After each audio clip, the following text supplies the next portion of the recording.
Hello, beautiful people. Welcome to another episode of MedReview. Today I'm with a very special guest. Can you say hi, please? Hi guys, how's it going? How's everyone doing? That's some deep voice for you. We're going to react to some scenes of Iron Man in, I think, throughout MCU, to be honest, not a single movie. So without further much ado, let's check our first clip.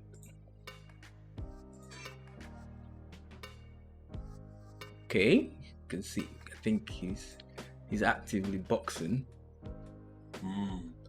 Yeah. Have you ever boxed before? Funny enough, I actually haven't, but I'm interested. I'm interested. Okay, because I know you are into gym and stuff like that. So, what would you classify what he's doing? Is it cardio? Is it bodybuilding? Can you tell us more about that? So to be honest, it's a bit of both. It is mainly cardio. When you understand the sport of boxing, it is 12 rounds of about 3 to 4 minutes of intense sparring and exercise with another individual. So it is a long haul of cardio. In the world of cardiology, where I'm from, this individual would be getting to a heart rate of about 90 to about 100 beats per minute. This is what we call normal sinus rhythm. We have about a 1-to-1 ratio. If we're really trying to get nerdy here. Yeah, you're going a bit too technical for most of us. But yeah, continue. Yeah, so what we have in cardiology is an ECG, and it looks at the electrical activity of the heart. So what we call normal sinus rhythm is a heart rate that ranges between 60 to 100 beats per minute. So once we get into the whole realm of doing exercise, we actually cross over into the realm of sinus tachycardia, which is 100 beats per minute and above. Yeah, we are always being advised by healthcare personnel to engage in exercise. I presume that's supposed to help our hearts in general. Definitely. How does it actually affect our hearts? Does it just grow the heart muscle? Does it make it beat faster, beat slower? So essentially, it enables us to perform. Exactly. The long and short of it, we're individuals whereby our heart and in general our body is powered by two systems, the sympathetic and the parasympathetic system. This guy is just deep. This guy is just deep. So this is both of these systems are controlled by the central nervous system. So one controls the fight or flight response, the other is involuntary responses. So these are systems in our body which we just are on natural occurrence, essentially. Yeah. Being a guy who is into gymming, can you tell us some advantages of keeping fit, whether to increase your stamina, your endurance, or just for the look? To be honest, it's a bit of both. It enables me to do my 9 to 5 at the best of my ability. It enables me to remain at the cutting edge. Yeah. For example, if I'm in a cardiac arrest, they're going to look at me before another individual, not to toot my own horn, but it enables me to perform for longer. CPR, chest compressions, it is quite strenuous. Exactly. So yeah. Yeah, that what do you call it? CPR, it looks cool on TV, but when you are actually doing it, it's so draining. Like, to just keep pumping for even 2 minutes straight. I tried it, and yeah, it's a different story. Like, it's really demanding on the body. Definitely. Yeah. Okay, let's move on to our next clip. Oh yeah, this is the famous scene of what made Iron Man who he is now. Yeah. After literally he's been hit by his own bomb. I think those are shrapnels, right? Yes.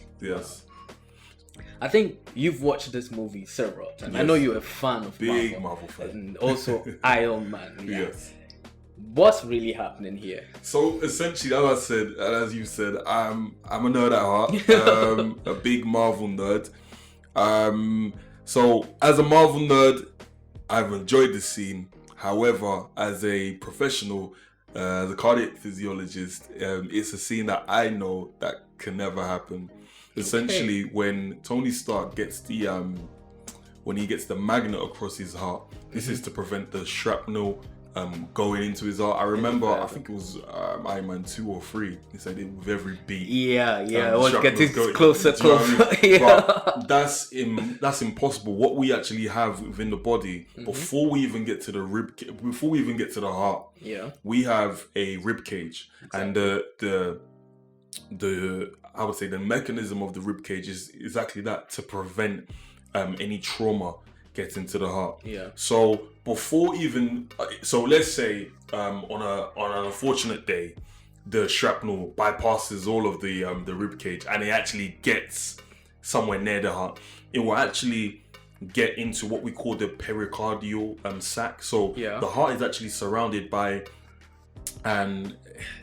a structure called the pericardium, just like a covering all around. Exactly. So think of your heart being in essentially a plastic bag. Exactly. Yeah, which enables it to just remain lubricated. So if there's any trauma, typically what we will see and what I would find is a pericardial effusion. So there will be, because of trauma, there will be fluid that collects within that sac. And that will then essentially reduce the cardiac output, the ejection fraction of an injured individual before we even see any myocardial injury. So there's several layers that one would have to get through to before you actually start damaging the heart. I think we actually, if I remember correctly, we actually had an episode where we even had to talk about cardiac tamponade and everything like that, and I think that's what you're referring to. And even if he has the shrapnel in his chest, it's even a source of, let's say, toxic substance. Whether it gets to the heart as they're trying to make us think or feel, it's actually toxic to the body and to the blood. It's being there, not being removed, and also can serve as a source of infection, which can go down and be something different. So as you said, in the world of the cinemas, it's possible, but we don't see that in real life. Let's look at our next clip then. Awesome. So I believe this clip is from Avengers Endgame. Sometimes get it confused with Infinity War. Have you watched it? I have. A big fan. Did you watch it in the cinema? Yes, I did. Oh, wow. That's good. That's good. I think about twice. Oh, wow. Yes. Yeah, then you really love it. I remember the time it came was just crazy. Like, everybody was all over it. Like, it was long awaited. Oh, yeah. That's very important. Okay. We just saw Thor do something to Iron Man now. It is medically relevant. Yes, it is. Can you tell us about it? So essentially, what Thor has done is that he's delivered a shock to Tony Stark. Now, what will be interesting is to see, again, cardiology nerd coming out, what rhythm he was in. Exactly. Yes, because you do not deliver a shock to, well, first of all, you do not deliver a shock to an individual that's, okay, let me break it down. There are several protocols before you even deliver a shock. It's not how we see in the movies, like casualty, Marvel, we need a crash shot, we're gonna deliver a shock. No, we don't. There's several steps before we even come to deliver therapy. So there are some drugs that we would give. So there's some medicines that are anti-tachyarrhythmia, so like our amlodipine. No, sorry, amiodarone. Exactly. So what Thor has done here, essentially, he actually could have. he actually could have done more harm than good. I think what you were just talking about, those are what we call the shockable rhythms. Exactly. So if you're not at that point, you do not give a shock. And also you need an ECG minimum to see how the heart is functioning too. Wow. So come to think of that, I know you've done lots of ECG. I know if I give you one strip, you tell me things I can't read on it. I know I'll just say relatively good, but that's your field. That's your field when it comes to ECG. How is ECG performed? Can you let everyone know? So essentially, within the world of cardiology, the ECG is one of the it's your bread and butter. True. So an ECG essentially is a 10-second strip looking at the electrical activity of the heart rate and the rhythm of an individual. So what we have are the 6 electrodes on the chest. So those are the precordial leads. So you have 2 within the middle. Okay, so basically those are those white circles placed on the chest. Yes. Okay. So you have about 2 in the middle of the sternum, either side, left and right. And then you have 4 that skew off onto the left-hand side of that. And then you also have limb leads. So these go either on the arms or the shoulders of an individual. So you have 1 on each of the arms and 1 on each of the legs. I know everybody in the theater or even at home watching the movie would see the monitor go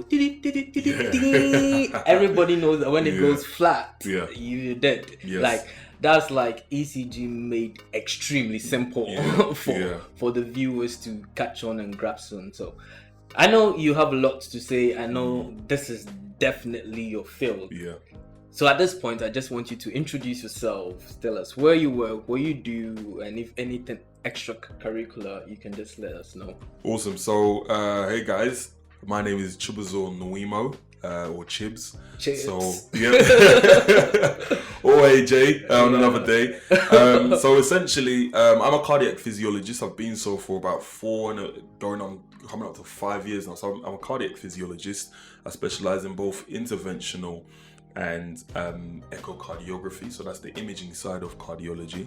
I'm based out in East London, and one fun fact, I like to gym. A whole lot, like he's the Hulk, basically. Okay, beautiful people, thank you so much for being with us for today. I'll leave Chip's details, his Instagram account, any other social media handle he wants will be up on screen for you to follow him. Go see what he does. He's a very great guy, and you might learn a thing or two. Once again, my name is Dr. Abe, and today I'm with Chips. Nice having you. Catch you on our next episode.